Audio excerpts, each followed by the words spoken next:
Good news! Central Americano MBBS just 34 lakhs. Columbus Central University. నమస్కారం గురుగారు. శ్రీమాత్రే నమః. గురుగారు, ఈ మాసంలో వచ్చే సంకష్టహర చతుర్థికి ఏదైనా అంటే ప్రత్యేక విశిష్టత ఏమైనా ఉందా గురుగారు? ఆ రోజు ఎలాంటి నియమాలు ఏం చేస్తే బాగుంటుంది? తప్పకుండా తెలియజేస్తాను. ముందుగా ప్రేక్షకులందరికీ శ్రీమాత్రే నమః, శ్రీ గురుభ్యో నమః. జ్ఞానినాంనపి చేతాంసి దేవి భగవతి సా బలాయ కృష్ణమోహాయ మహామాయ ప్రయశ్చతి. వక్రతుండ మహాకాయ సూర్యకోటి సమప్రభ నిర్విఘ్నం కురు మే దేవ సర్వకార్యేషు సర్వదా. సంకష్టహర చతుర్థి. సంకష్టములు అని అంటే గనక మనిషి జీవితంలో అనుభవించేటటువంటి కష్టములు అని అర్థము.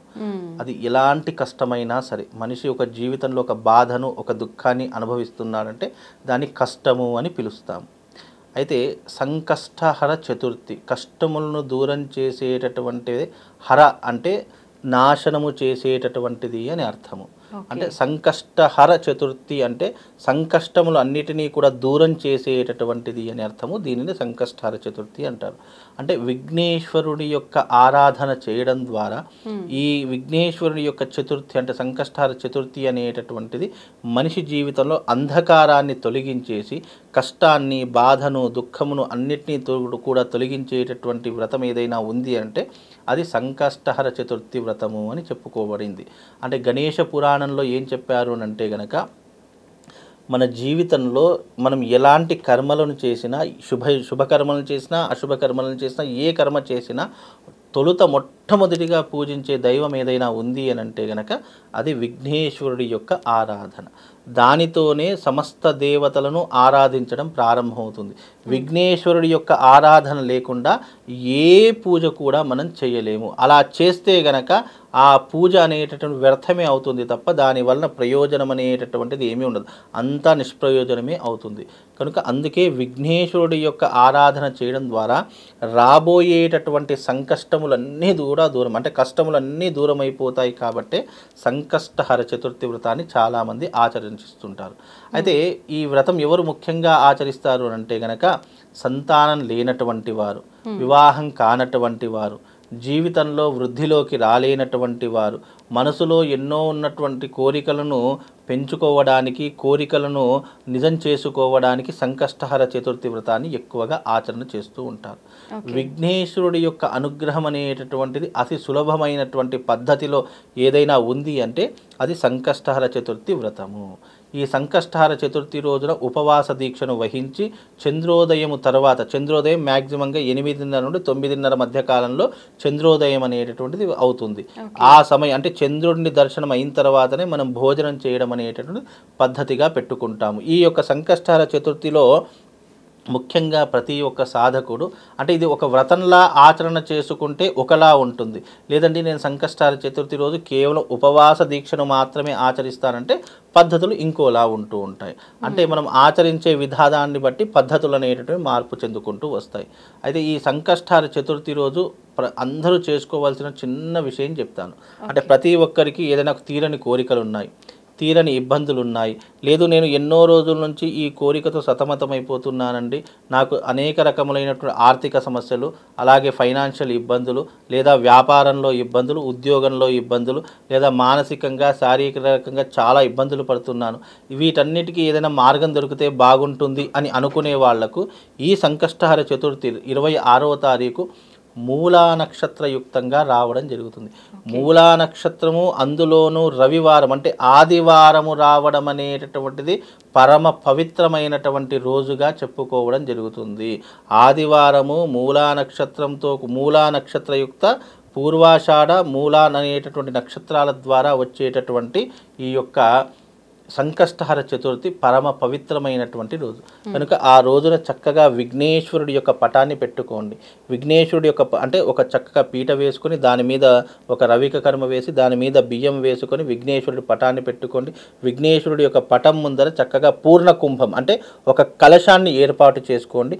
ఆ కలశాన్ని ఏర్పాటు చేసుకొని చక్కగా ఒక పసుపుతో గణపతిని చేసుకొని చక్కగా విఘ్నేశ్వరుడి యొక్క ఆరాధన అంటే షోడశ నామ పూజలు చేసుకోండి. షోడశ పూజ అని అంటూ ఉంటారు. అంటే సంకల్పము, అలాగే గణపతి పూజ, కలశ పూజ, అలాగే ఆ గణపతికి సంబంధించినటువంటి 108 నామాలతో పూజ చేసుకోండి. లేదా మీకు ఏమీ రాలేదంటే ఒక బ్రాహ్మణి అర్చకుని పిలుచుకొని మీ ఇంట్లో పూజ చేసుకోండి. ఆ గణపతి పూజలో భాగంగా గణపతికి ఎర్రటి పదార్థాలు అంటే చాలా ఇష్టము, ఎర్రటి పువ్వులన్నా చాలా ఇష్టము, ఎరుపు రంగు అంటే గణపతికి చాలా ఇష్టం. కాబట్టి ఎర్రటి 108 నామాలతో 108 పువ్వులు ఆ భగవంతునికి సమర్పించుకోండి. అలా సమర్పించుకోవడం ద్వారా మీ మనసులో సంకల్పం, ఇప్పుడు ప్రతి మనిషిలో ఒక సంకల్పం ఉంటుంది, ఒక కష్టమో బాధ ఏదో ఒకటి ఉంటుంది, అది నీ మనసులో సంకల్పం చెప్పుకొని ఆ 26వ తారీఖు రోజున వచ్చే సంకష్టహర చతుర్థి నాడు ఈ వ్రతాన్ని సాయంకాల సమయంలో అంటే ప్రదోష వేళలో ఈ వ్రతాన్ని ఆచరణ చేసుకోండి. ప్రదోష వేళ అంటే మ్యాక్సిమం 6 నుండి 7 మధ్య కాలంలో సాయంకాలం ఈ వ్రతాన్ని ఆచరణ చేసుకొని 3 రకాల పదార్థాలు స్వామివారికి నైవేద్యం పెట్టాలి. ఒకటి కుడుములు, ఆ తర్వాత ఉండ్రాళ్ళు, ఆ తర్వాత పరమాన్నము. ఈ 3 రకాల పదార్థాలు స్వామివారికి పెట్టాలి. ఆ 3 రకాల పదార్థాలలో మళ్ళీ 3 భాగాలు చేయాలి. ఆ 3 భాగాలు, ఒక భాగము గణపతికి అక్కడ పెట్టేసినటువంటి దానికి, రెండవ భాగం ఎవరైతే ఆ వ్రతం ఆచరిస్తారో ఆ యొక్క వ్యక్తి తినాలి, మూడవ భాగం తప్పకుండా ఆవుకు నైవేద్యంగా పెట్టాలి.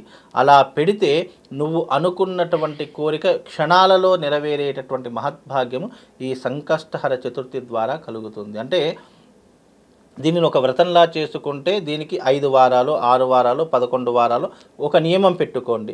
లేదు నేను కేవలం ఉపవాసమే ఉంటాను స్వామివారితో అని చెప్పేసి మనసులో భావన చేసుకున్న నీకు ఆ ఉపవాస దీక్ష చేసిన స్వామివారి యొక్క సంపూర్ణమైనటువంటి అనుగ్రహం కలుగుతుంది. కనుక ఈ రకమైనటువంటి వ్రత విధానాన్ని ఎవరైతే ఆచరిస్తారో వాళ్ళకు సంకష్టములన్నీ కూడా దూరమైపోయి విఘ్నేశ్వరుడి యొక్క సంపూర్ణమైనటువంటి అనుగ్రహం దొరుకుతుంది. ఈ కలియుగంలో కలౌ చండీ వినాయక అని అన్నారు. కలౌ చండీ వినాయక అంటే శీఘ్రముగా వరాలిచ్చేటటువంటి వారు, అనుకున్న వెంటనే కోరికలను నెరవేర్చేటటువంటి వారు చండీ పరదేవత అమ్మవారు, అలాగే విఘ్నేశ్వరుడు. కలౌ చండీ వినాయక అంటే విఘ్నేశ్వరుడు అని అర్థం. కనుక విఘ్నేశ్వరుడు యొక్క ఆరాధన చేస్తే తొందరగా రిజల్ట్ వస్తుంది. విఘ్నేశ్వరుని ఉపాసన చేసిన, విఘ్నేశ్వరుని ప్రతినిత్యం ఆరాధించిన నీకు తొందరగా రిజల్ట్ రావడంతో పాటు నీ జీవితం అభివృద్ధిలోకి వచ్చి నీ జీవితం వృద్ధి చెందేటటువంటి అవకాశము తప్పకుండా కలుగుతుంది. అందుకే సంకష్టాల చతుర్థి రోజు తప్పకుండా నువ్వు ఈ రకమైనటువంటి విధానాన్ని అలవర్చుకొని నీ జీవితాన్ని వృద్ధనింపజేసుకుంటే అంతకు మించినటువంటి గొప్పతనం ఇంకోటి లేదమ్మా. ఈ సంకష్టాల చతుర్థి పరమ పవిత్రమైనటువంటిది కనుక తప్పకుండా దీనిని వినియోగించుకుంటే సకల సౌభాగ్యాలు, సకల అదృష్టాలు కలుగుతాయమ్మా. ధన్యవాదాలు గురుగారు. శ్రీమాత్రే.